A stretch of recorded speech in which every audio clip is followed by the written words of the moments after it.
mula sa Pangulo tungkol sa US tariff negotiations. Naging protaktibo ang naging pagbisita at meeting ni Pangulong Ferdinand R. Marcos Jr. kay US President Donald Trump sa Washington, D.C. Bunga ng pagiging very good at tough negotiator ng Pangulo, napababa ni President Marcos Jr. sa 19% ang unang 20% tariff rate na ipinataw ng US sa Pilipinas. Ayon sa Pangulo, maituturing na significant achievement para sa Pilipinas ang 1% na bawas sa tariff rate sa bansa. Isa pa rin ang Pilipinas na may mababang tariff rate na pinatawan ng US sa rehiyon. Dahil dito, mas paiigtingin pa ng bansa ang mga hakbang para maging competitive ang Philippine exports. Base sa records, hindi naman US export dependent ang Pilipinas. Sa madaling sabi, may epekto pero hindi ganon kalaki ang impact nito sa bansa. Ibig sabihin, 16% lang ng exports ang napupunta sa USA at aabot sa 67% nito ay galing sa electronics na kabilang sa may low o zero tariffs sa ilalim ng global trade agreements. Kinumpara naman ni Pangulong Marcos Jr. ang open market at kinumpirma niya at zero tariff agreements ng Pilipinas at ng United States sa mga certain markets lamang. Binigyan din ng Pangulo ang kahalagahan ng alyansa ng Pilipinas at US sa panagpapanatili ng kapayapaan sa South China Sea at sa buong Indo-Pacific region.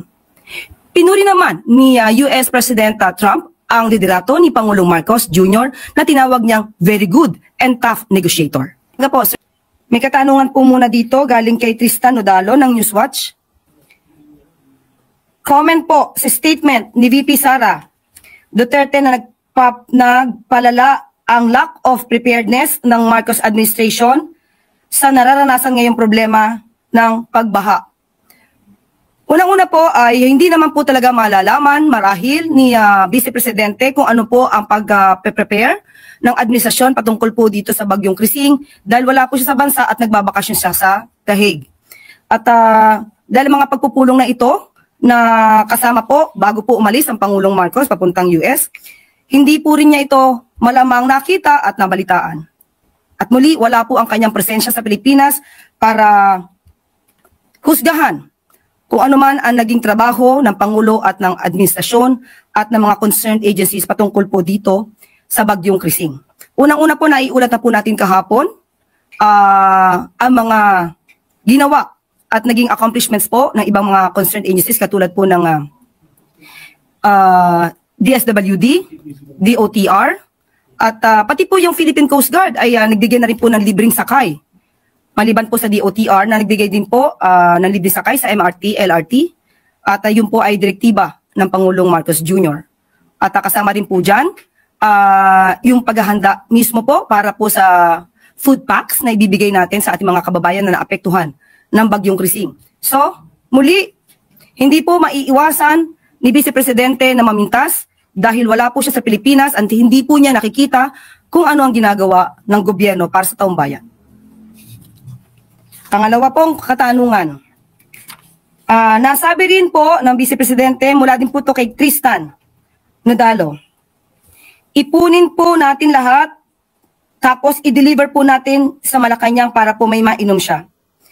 In response sa naunang sinabi ng Pangulo to reuse flood water for agricultural purposes. Unang-una po, kinutya niya ang suggestion na ito ng Pangulo na ipunin ang tubig ulan. Marahil ay hindi po niya batid ang batas na ito. Hindi po ito bago. Kaya nakakapagtaka po tayo na Vice Presidente pero hindi po niya alam ang batas patungkol po dito sa rainwater collectors. Meron na po itong batas. Republic Act number 6716. Ito pa po ay noong March 17, 1989. An act providing for the construction of water wells, rainwater collectors, development of springs and rehabilitation of existing water wells in all barangays in the Philippines. So nakakapagtaka po talaga na wala po yatang kaalam-alam ang Vice Presidente patungkol po sa rainwater collection system. At ang pinapalabas lamang niya ay pag-iipon ng tubig sa timba. Tandaan po natin na ipakita rin po ng DSWD at ng Pangulo ng ibang mga tubig na naipon ay maaari pong inumin. Galing po yung gadget o yung equipment na pag-filter ng water. Yan po ay naipakita naman po ng ating Pangulo. So, at meron pa po tayo na balita patungkol po sa pag-iipon ng tubig. DPWH installs rainwater collector systems in Nueva Vizcaya schools. This is March 11, 2025. Dahil naman po ay nasa batas, kinakailangan po talaga meron po tayong sistema sa pagkukolekta ng tubig, ulan. At meron din po noon, ito po as of Feb 2024, meron pong sinusulong itong si Surigao del Norte Representative Robert Ace Barbers noon tungkol sa pag-compel, sa pagiging mandatory ng installation of rain collection systems. So, medyo nakakatawa po ang dating ni Vice Presidente dahil hindi po niya alam patungkol po dito. At bago po tayo magtapos, meron po tayong good news. Ito yung mula sa NFA at nakapag-release na po ang NFA sa DSWD dito po sa Tarlac ng 6,600 bags or sacks of rice para po ito tulong sa mga kababayan natin na nasasalanta po ng bagyo. Mayroon din po na ibigay ang NFA sa lokal na pamahalaan ng Puerto Princesa na 200 sacks of rice bags, LGU Palawan 300 at hindi po nadanyos, wala pong danyos yung mga stocks, lalo-lalo po dito sa Occidental Mindoro and Valenzuela warehouse. So far po, nationwide, walang nadanyos na mga stocks po natin, ng mga bigas. At ang NFA ay ready anytime to release stocks to requesting LGU and relief agencies. At sabi po ng NFA administration, super secure in terms of buffer stock ang NFA at meron po tayo enough stocks to last for 12 days. Buong Pilipinas po ay makakakain. At libreng sakay, umaarangkada na sa Cebu. 20,000 na pasahero makikinabang kada araw. Libre na ang pagsakay ng mga commuters sa mga modern jeepney sa rutang Orgelio Park Mall sa Cebu. Simula ngayong araw matapos ilunsad ng Department of Transportation at LTFRB ang libreng sakay program. Ang programa ay tugon sa utos ni Pangulong Ferdinand R. Marcos Jr. na ibsan ang arawang gastos ng mga commuter sa kanilang pasahe at bigyang sapat na kita ang mga jeepney operator at driver. Sinabi na Transportation Secretary Vince Dizon na malaking tulong ang libreng sakay, lalo na sa mga estudyante dahil nasa 200 pesos kada linggo ang matitipid nila sa pamasahe. Kabilin-bilinan ng Pangulong Marcos Jr. na dapat paginhawahin natin ang buhay ng mga kababayan natin.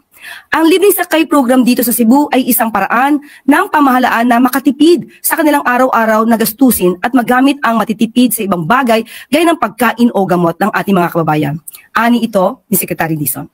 Ayon sa kalihim, ang libreng sakay program ay makakatulong din sa mahigit 400 drivers at operators dahil fix na ang kanilang kita at hindi na kinakailangang humabol sa boundary sa pamamagitan ng service contracting program.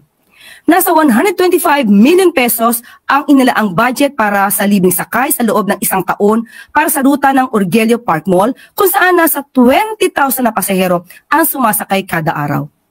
Pinag-aaralan na rin ng DOTR na magbukas ng libreng sakay sa iba pang ruta tulad ng Talisay IT Park kung saan maraming call center agents naman ang sumasakay. Magpapatuloy ang libreng sakay araw-araw tuwing 6 to 9 a.m. to 5 to 8 p.m. hanggang 2028. Ito ang unang libreng sakay sa Visayas at maglulunsad din ng libreng sakay para naman sa mga public utility bus sa Davao bukas na siya namang una sa Mindanao. Our people, just a little bit, to get by on a daily basis dahil agad naman natin, life is hard, the commute is hard, so if we can provide this libreng sakay dito sa Cebu and other areas throughout the country, malaking bagay yon for our workers, for our students, so this is really the president really wants to help our people just get by on a daily basis. Kontrata na natin si Gangan, all of them. Okay, so bantayan natin, baka may magsingil pa sa mga to. We need to inform the public na talagang everything is free. Oh. Then ako sa Mandaw, pauwi na po.